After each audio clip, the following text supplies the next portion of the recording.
right now. Okay, take two. All right. Hello, everyone. My name is Jess Garvey, and I'm an AmeriCorps member here at Travelers Rest State Park. Today, we will be having Bruce Mihelish, a volunteer interpretive guide at the park. Bruce has devoted countless hours to Travelers Rest in the interpretive programs and operations of the park. Bruce is also the park advocate for horses. His most recent endeavor since retiring involves creating dioramas. He has completed 2 dioramas that can be observed in the visitor center.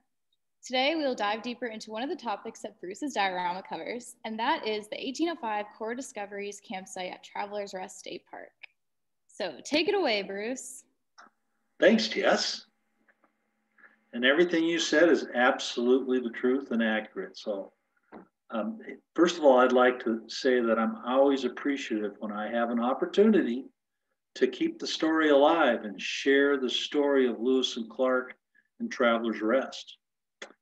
So when I was preparing for this, I got to thinking, I've been kicking around the park now for at least a dozen years, and I've served in a lot of different capacities. I've been definitely both chief cook and bottle washer. When I came out to the park, I started as a rover interpretive guide. I soon became a member of the Friends group and a board member. Then somehow they thought I should be the president of that group, which I did. So I turned into a fundraiser and a party planner and I don't know, a parking attendant and a weed puller. We've done lots of things out there, and I've watched the park evolve, and it's really turning into something that the whole Bitterroot and Missoula Valley should be proud of. Really, a state park that Montana should be proud of. So I'm glad to have been a part of that. But my main true passion is sharing the story as an interpretive guide. And as I've guided school kids and adult visitors around the park, I've told them the story timeless times. And I wanted to see how the other interpretive guides were telling their story. So we compared notes. And I found out something pretty interesting several years ago, that we as interpretive guides weren't all sharing the same story or sharing accurate information. And that bothered me. And it bothered me that I was giving some bad information out to our visitors, including the school kids. I think I found my answer. I was on a small vacation in northern Wyoming, and I went to a site called Fort Kearney. It's an old historic site on the Bozeman Trail, and it's a fort. It's a military fort. And when you go into the visitor center at Fort Kearney, they have this wonderful diorama there that really tells the story of what that fort looked like in 1866. And it really gave me a visual of what I was looking at when I went outside and toured the site. Well, it came to me right there that, gosh, when our visitors walk around our site, all they see is an open grass field. That's really about it. And so if we can help people visualize their visit to Travelers Rest with a diorama, why not? So I set out to either buy or build a diorama of the 1805 campsite. And I guess I figured out if I did a so-so job on this diorama, that at least we could use it as a training tool, so all the volunteer interpretive people can get on the same page and get that information out accurately to our visitors. And if it was something better than so-so, maybe, just maybe, we could set it in a museum or show it on special occasions to really give people a good idea of what happened here on September 10th, 1805. We pick a certain day and a certain time to do this. So we began using it as a training tool and helping our volunteers to get their facts straight. And we'll talk about those facts in a while. And, you know, I think as I've watched people look at this, that they really can put together what's going out there when they take a walk around the park.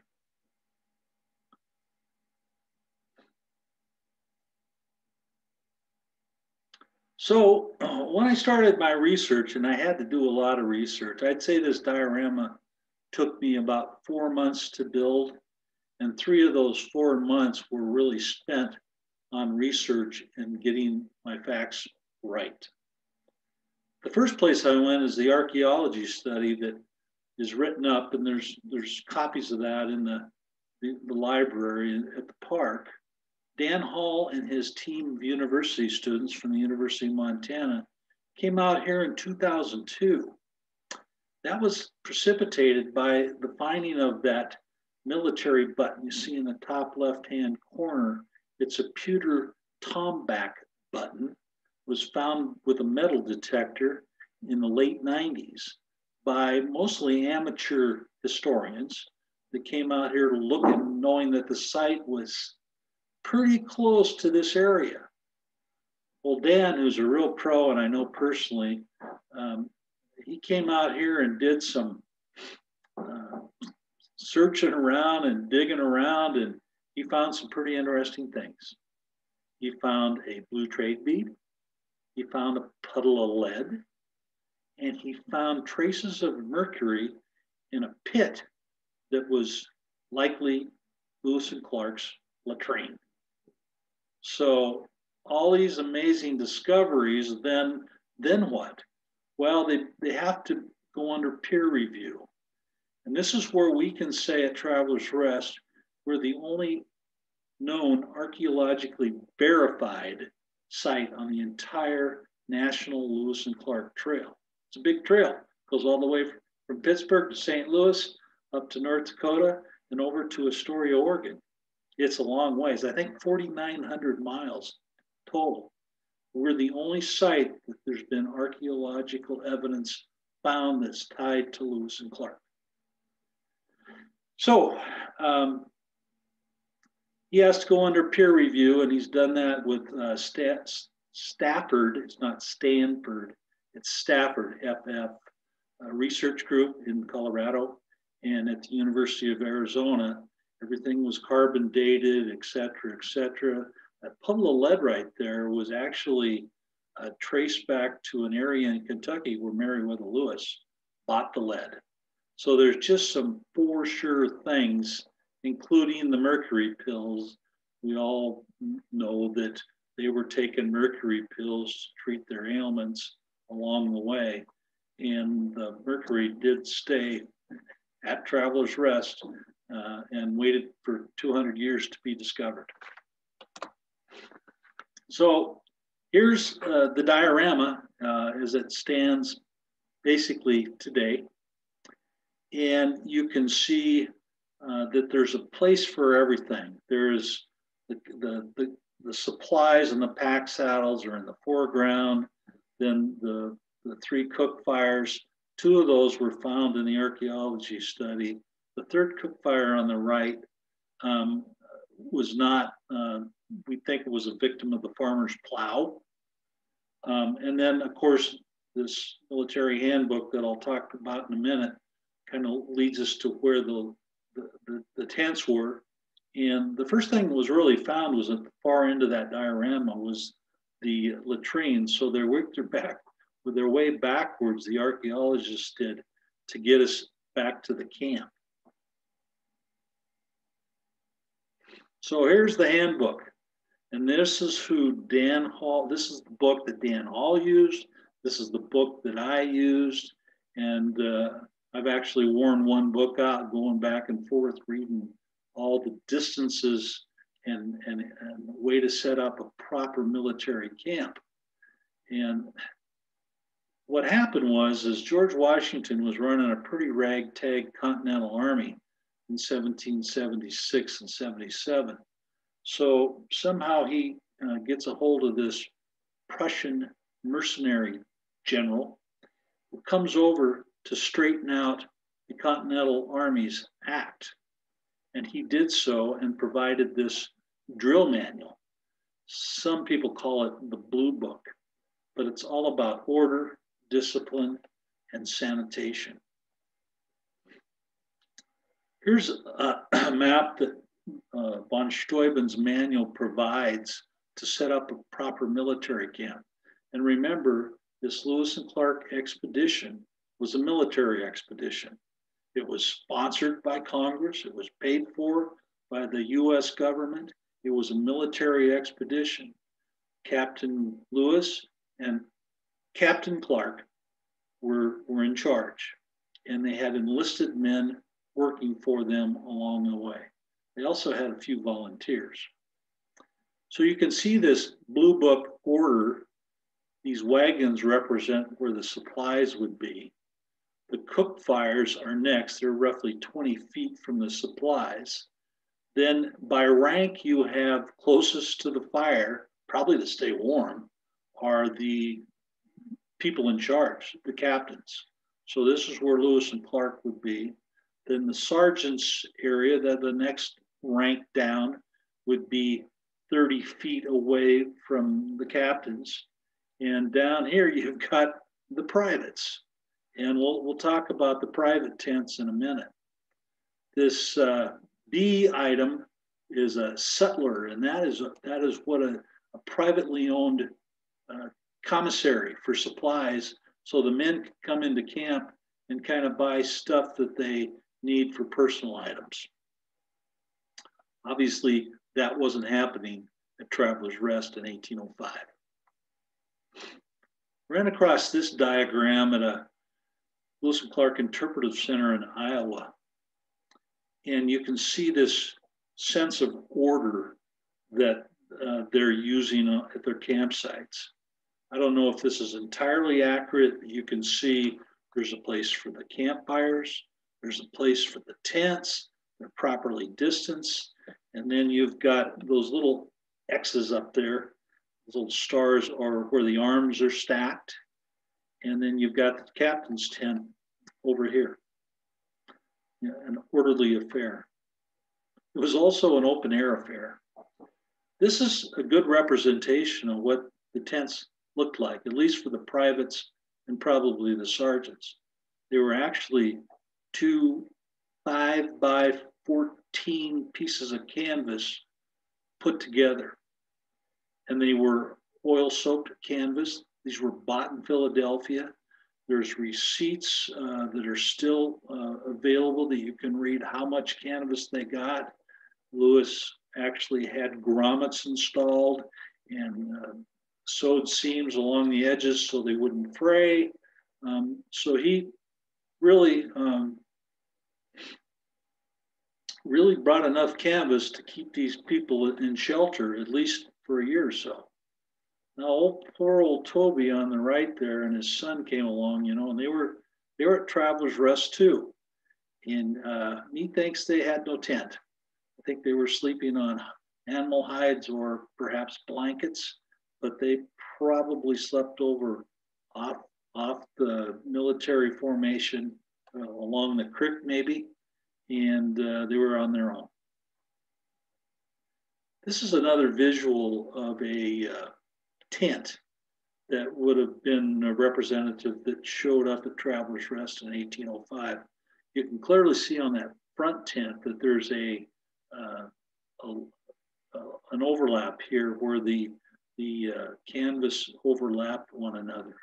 So again, 14 feet long, about 5 feet this way. So you got about a 9 foot wide space to crawl in. Notice the nice open air design, no flaps. I don't know if there was anything put on the floor other than the blankets that they slept under. So, you know, a lot of people think that there was real fancy tents with flaps and all sorts of things. There really wasn't. It was 2 pieces of canvas put together. I think what's important to note here is Lewis really prided himself in bringing along items that had dual purpose. And these tents are an example. This tent canvas was used as sails on the Missouri River coming up the river. I mean, why not? I mean, they would put rope in the grommets and set sail. So it had a dual purpose. You know, Lewis also used lead kegs to carry powder, and then when the powder was gone, they would melt the bullets down, and that's how some of that lead ended up in the cook fire at Traveler's Rest.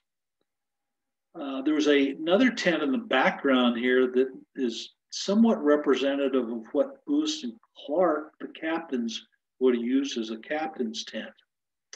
And they brought that along from Philadelphia, and that's in the list of receipts that Lewis bought, the products.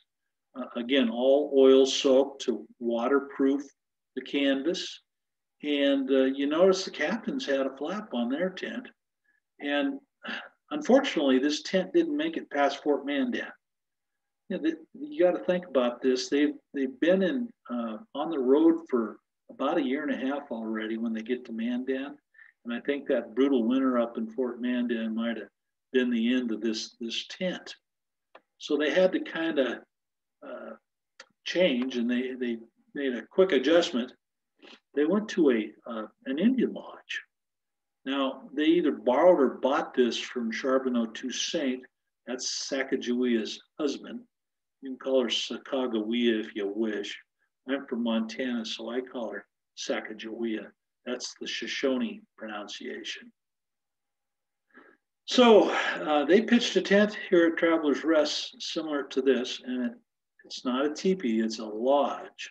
Teepee is a word that came along later. And if you read the journals, you'll see that they always refer to this structure as a lodge. Who slept in there? Well, I've got roughly 7 or 8 folks sleeping in that teepee. And they're right here conveniently illustrated. You've got York, who is servant to Captain Clark. You got Charbonneau Toussaint, Sacagawea's husband. You got Sacagawea and her baby Jean-Baptiste. You've got Lewis, and then you've got the lead guide and interpreter, sign talker, George Droulier, who was not enlisted in the Army. He came along as a private citizen. He was half Shawnee and half French, I believe. So he was a very skilled woodsman and had special privileges that maybe the other men did not. So I put him in the tent. We don't know that for sure. In fact, you know, all these things that we're representing here to you today, we don't know. They didn't have an artist, they didn't have a camera, and they really didn't get into that sort of thing when they wrote in the journals. So a lot of this is filling in the blanks. But between the archaeology and von Steuben's manual, I think we got it pretty close. Of course, we've got Seaman. We can't leave him out. You know, he's the other member of this group that loyally follows Lewis all the way across the continent and back. And you got to think that he maybe snuck through that flap once in a while and kept Meriwether, his master, warm. The other thing that existed in camp was the packs. And, you know, right here, you only see 6 pack animals. Lewis and Clark had over 30 pack animals, packing 5,000 to 6,000 pounds of supplies. So it's a tremendous amount of pack that you have to take off the animals in the evening when you get on into camp. You've got to water and pasture those horses, and you know, unpack some of these packs for your meals and cooking. It had to be quite a chore. So if you can imagine that number of animals times about 5, you got a pretty healthy set of supplies laying at camp 20 feet from the cook fire. The other thing we need to talk about, there was a butchering site, and the archaeology study never really located the butchering site. It's supposed to be 250 feet off the main cook fire, so a distance. And again, that's a sanitation thing to keep meat and carcasses away from the food or the cook fires. But game was scarce in this area. Talking around Travelers Rest. On September 9th, when they arrived here, they had bagged 4 deer and a couple of game birds. The next day, they bagged 1 beaver and 4 deer and a couple of birds. Well, you think about 35 people and feeding those, that's barely enough food to keep things going. In fact, there's a lot of people who argue they were in starvation mode when they got to Travelers Rest. If you dress out a deer and debone them and take off the hide, all that, you probably end up with about 25 pounds of meat. So 4 deer, 25 pounds each, that's about 100 pounds of meat. Now, each person, 35 of them, well, maybe not Jean-Baptiste, but 34 of them need that kind of nutrition each day, about 3 to 5 pounds a day. Remember at the Great Falls when they were portaging the falls and working so hard, they were eating 8 to 10 pounds of meat each per day. So if they end up with 3 pounds here, that's just a minimum requirement to stay well. In fact, when they left here on September 11th, 1805, they got no game at all. And they really either had to eat leftovers or nothing. So, you think about the shortage of nourishment here, it was real. When you get on the other side of the pass, when they're up on the Lolo Trail, they actually, on September 13th, which was 2 days after they left Travelers Rest, they killed their first colt for food. So, it was feast or famine. So here we are. This is an old Edgar Paxton painting that's in the Missoula Courthouse, and we actually have it on display at the park. We've got 35 tired, hungry explorers. And on September 10th, the day this diorama is portrayed, we have 3 dinner guests. John Coulter was out hunting for deer, and he ran across 3 native people, probably, most likely Nez Perce, that were feverishly looking for their horses. Somebody had stolen at least a couple of dozen horses from them, and they were out on a hunt. They were thinking it was the snake or the Shoshone that had done it. But Lewis brought them into camp, and they smoked a pipe, and they fed them, and they asked them for some help and some information. One Nez Perce actually stayed the night with them. 2 of them left looking for their horses. But one of them said, our people are about 5 sleeps away from here, or 6 days of travel. And our people have seen the ocean. And gosh, that had to wake Lewis up and the rest of the gang up to give them hope that, gee, could they be maybe 6 days away from the ocean? Well, they were 6 days away from the other side of Lolo Pass, as it turned out. And, it took them another 2 months to get to the ocean. But that interaction with those 3 Nez Perce certainly gave them some hope. As it turned out, old Toby stuck with them all the way over the Lolo Trail. Here he is trying to figure out what these guys are saying. And these guys are trying to hunt down horse thieves that are Snake or Shoshones. Old Toby is a Snake or Shoshone Indian. So it's hard to tell how they were responding to one another. Don't forget the 45 Elegant Ponies. Now, I own 2 ponies myself, and they're lots of work. They have to be fed every day and watered every day, but I could not imagine owning 45 ponies at one time. The word elegant comes from Captain Clark's journal. That's the way he spelled it. That's not the way I spell it, but he called them elegant, so I'm going to go with that. Just to care for those animals just was an incredible job. And it just had to be a real busy camp while they were here in September. Those horses were not corralled or tied up. They had a cord wrapped around their neck behind their ears. It was permanently attached. That was the Shoshone method. And there was about 30 or 40 feet of cord that drug on the ground as they were out in the grass and pasturing. And so, you know, in the morning, you could go out and catch your horse or horses by grabbing or stepping on the cord. And that's how things were done. It's interesting to know that they didn't get out of Travelers Rest till 3 o'clock in the afternoon because they couldn't locate 2 of those horses that they brought along with them and get the packs on. So here's our interpretation of the park.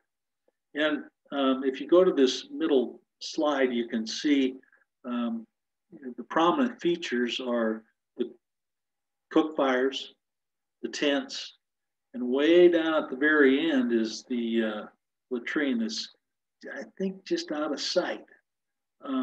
But from the edge of that one final tent, the edge of the camp, to that latrine is 300 feet. Each one of these tents are 2 feet apart. There's 4 of them, sleeps 5 each. So there's 20 men in those tents. And remember, there's 3 on constant watch here around the campsite. So that accounts for 23 men. Here's the 3 sergeants in this tent that are 20 feet away. And then the higher ranking captains are in the lodge. And that's 30 feet away from the sergeants and 40 feet away from the main cook fire. This main cook fire is where they found the puddle of lead for making bullets. That was the waste from spilling out of the bullet molds. And this is where they also found the blue trade bead. They had all this rock, fire-cracked rock, radiocarbon, and it matches the date as to when they were here. They give you a date range, like from 1795 to 1810, but it was well within that range. So the supplies are over here, and they're 20 feet off the cook fires. You can also see these red balls that are here. That just marks the current trail that exists today. So you kind of know where you're at when you're walking along the trail. You literally walk right through the cook fire site, past the captain's tent and the private tents before you get out to the latrine on this end. The one thing showing on the diorama that you can't see here is the butchering site. Again, that's supposed to be 200 feet from this main cook fire, and it's way out over here. It's along the creek so they can, you know, clean their meat. That was never found by the archaeology team that was out here in 2002. And talked to Dan Hall, who led that team. We think the butchering site was probably along the creek on the other side. And Dan would love to come out and do some snooping around someday. So maybe that can happen. I don't know. I'm not in charge of that, but wouldn't that be fun if we could find some traces of a butchering site, which would include old carbonized bones and who knows what, maybe some knives. One of the key features here is this creek that is no longer there. The creek has changed its course many, many times in the last 200 years. You can see that by aerial photography done by the U.S. Forest Service. But This is where the creek was, and the archaeologists have been able to verify that in 1805. And if you look at this picture of the current campsite, you see those three white canvas tents that are out there now kind of mark the spot where these canvas tents were in 1805. And you can see this half circle of trees that come out. That's where the old creek bed is. You can also see the witness tree that stands right there. And if you look right here carefully, I don't know if you can see my cursor very well, but right there, directly across from that little brass sign, we've got the witness tree in there when she was just a little baby. So right now, there she is. There's actually 3 witness trees on site. They've been identified by some core sampling. And so there's actually about where this picture was taken, right above it, there's a big Douglas fir that is huge. It's the biggest tree on site. It's definitely over 200 years old. And then around the corner here and up on the bench, there's another witness tree that almost burned down in a fire about 5 years ago. So that's kind of a look at the site.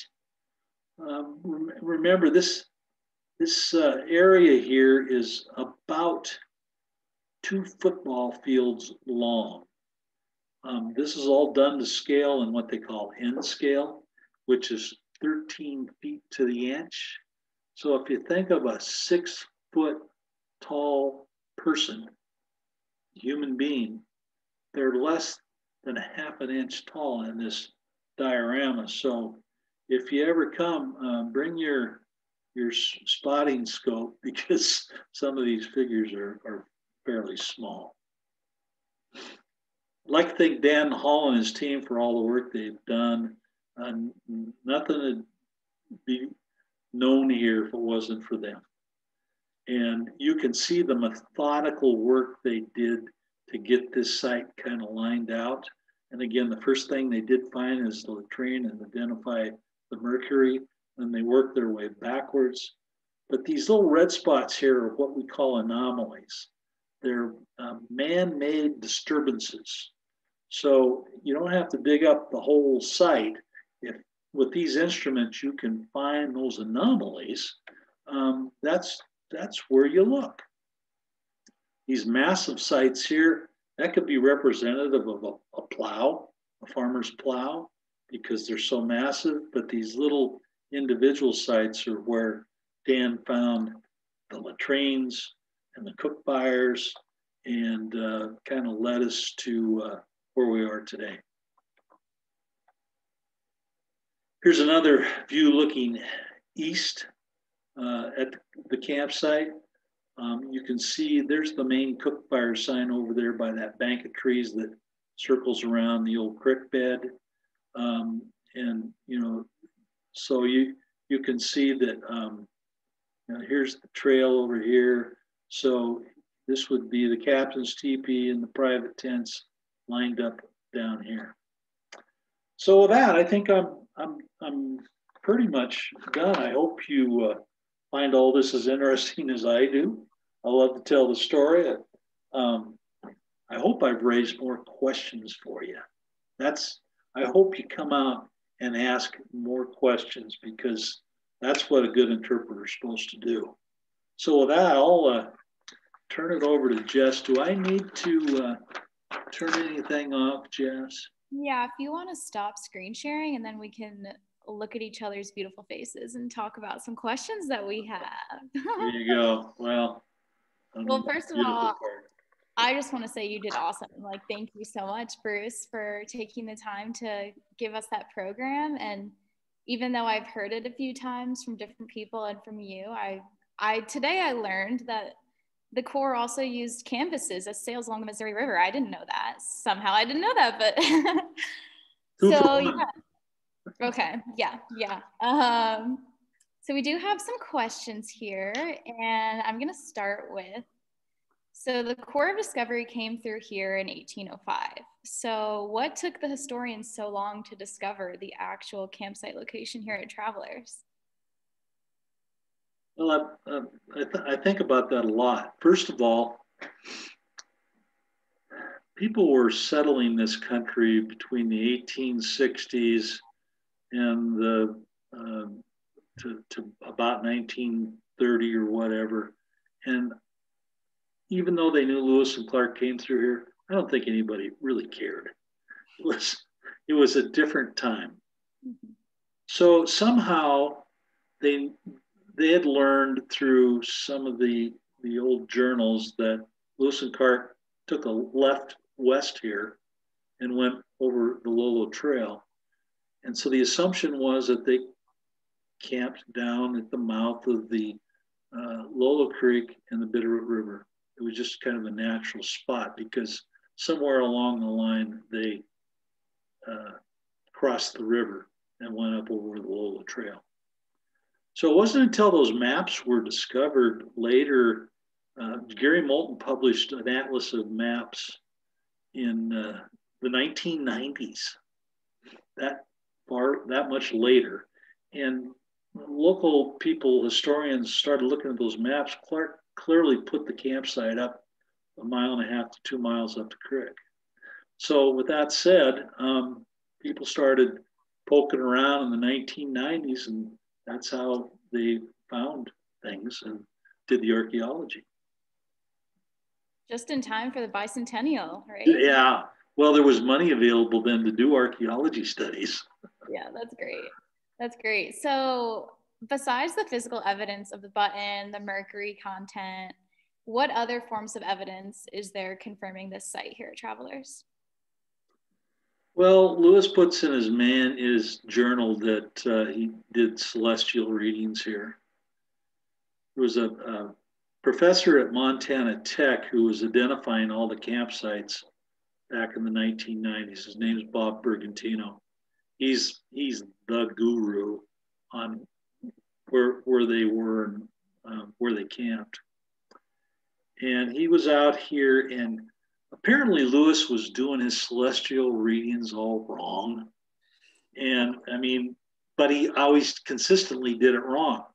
Well, Bob Bergantino was able to unravel, kind of decode his mistakes and determine where exactly his spots were when he took his celestial readings. There's a big barn on a bench above the campsite, and I'm told somewhere between the campsite and that barn is where Bergantino identified that Lewis took his celestial readings. That's awesome. We need to go up there with a sextant and do our own readings, I think. Good luck. All right. So more on the natural history side of this, did the Corps identify or observe any species around the Lolo area? Yes. But they didn't in 1805. They did all their identification in 1806, excuse me, when they got back. You know, and they were here on June 30th. They arrived here on June 30th, 1806. And, you know, Montana was in full bloom.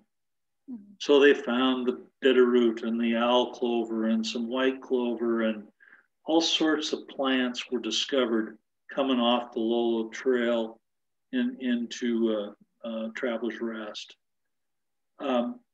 Which brings me to another point. The 1806 campsite looked totally different than our 1805 rendition. And the reason why is all the tents and all, like that lodge, all never made it back from Port Clatsop. It all rotted. So in 1806, they were probably sleeping under animal hides. Maybe they had a few blankets left, but they did not have tents. They just absolutely did not survive the Pacific coast. See, I don't think I'm strong enough to do that, because I don't know if you heard, Bruce, but we just recently had a mountain lion sighting in the park on Monday. So I would not be wanting to cowboy camp in mountain lion and black bear country. Well, I'm not sure those open air tents would have protected you much. No. Oh, that's why you have a gun just outside the door of the tent. Yes. So on a lighter note, one of our questions is, did the core of Discovery have any toilet paper? Wow. You know, I've been out here over a dozen years and I have never heard that question before. I'm so surprised by that. I am so surprised. I've never been asked. No, did they find any toilet paper in the latrine? No signs. Of course, maybe 200 years would have had something to do with that. But I actually have gone through Donald Jackson's book of Letters of the Expedition, and all of Lewis's purchasing lists that he did in Philadelphia and Harper's Ferry and Pittsburgh are in that book. And I looked hard, and unless there's a different name for toilet paper, it was not there. But I'll tell you what they had on site here that might have doubled. They had plenty of leaves and grass.